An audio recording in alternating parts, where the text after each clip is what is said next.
F'intervista waqt il-ġbir tal-fondi għal Partit Laburista, l-Prim Ministru mexxej Laburista Robert Abela sostna li bid-deċiżjonijiet għaqlin u kuraġġużi tal-Gvern illum il-poplu qed igawdi minn ċertezza, stabbilta u serħan tal-moħħ.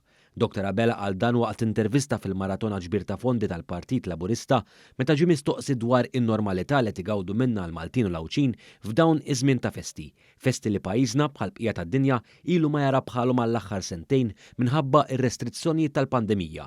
Kien hawn il-Prim Ministru sostna li din in-normalità l-Maltin ma hijiex l-istess bħal dik ta' ċittadini Ewropej f'numru ta' pajjiżi differenti minħabba li ħafna pajjiżi filwaqt li ma rkuprawx bl-istess ritmu ta' pajjiżna mill-effetti tal-pandemija issa qed ibatu wkoll mill-effetti tal-gwerra fl-Ukrajna. Tara dan l-element ta' ċertezza, stabilità u serħan il-moħħ fejn il-poplu tagħna jgħid ġustament issa igawdi l-festi tal-milied b'mod daqstant mistħoq wara sentejn u nofs li ma kienu faċli xejn għaliex jekk inħarsu lejn l-istorja riċenti tad-dinja, ftit kellek perjodi illi ġabu magħhom il-pressjonijiet illi ġabu magħhom is-sentejn u nofs illi kellna ta' pandemija.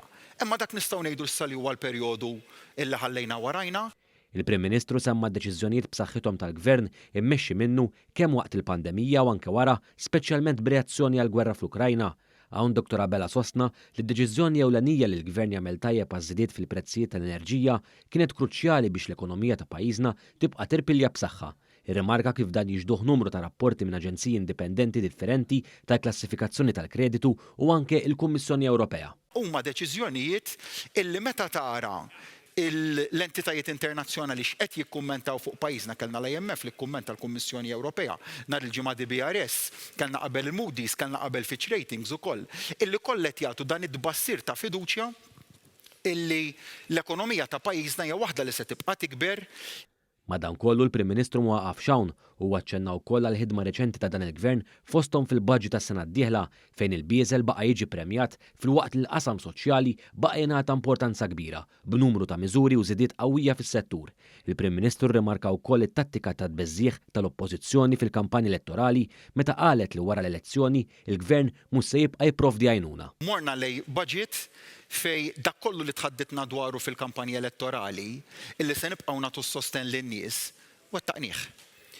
U nfakkar ukoll għax ikolli bil-forsi nfakkar fid-diskors li kellna qabel u waqt il-kampanja elettorali ta' dak il-forzi li għax m'għandhom xejn joffru bħala kontribut li jitmexxija l quddiem tal-pajjiż dejjem imorru lejn l-istess tattika ta' tnissil tal-biża'. U kemm qalulna qabel l-elezzjoni, kemm qalulna li tgħaddi l-elezzjoni u l-ewwel ħaġa li nagħmlu naqtaw l-għajnuniet kollha li qegħdin nagħtu.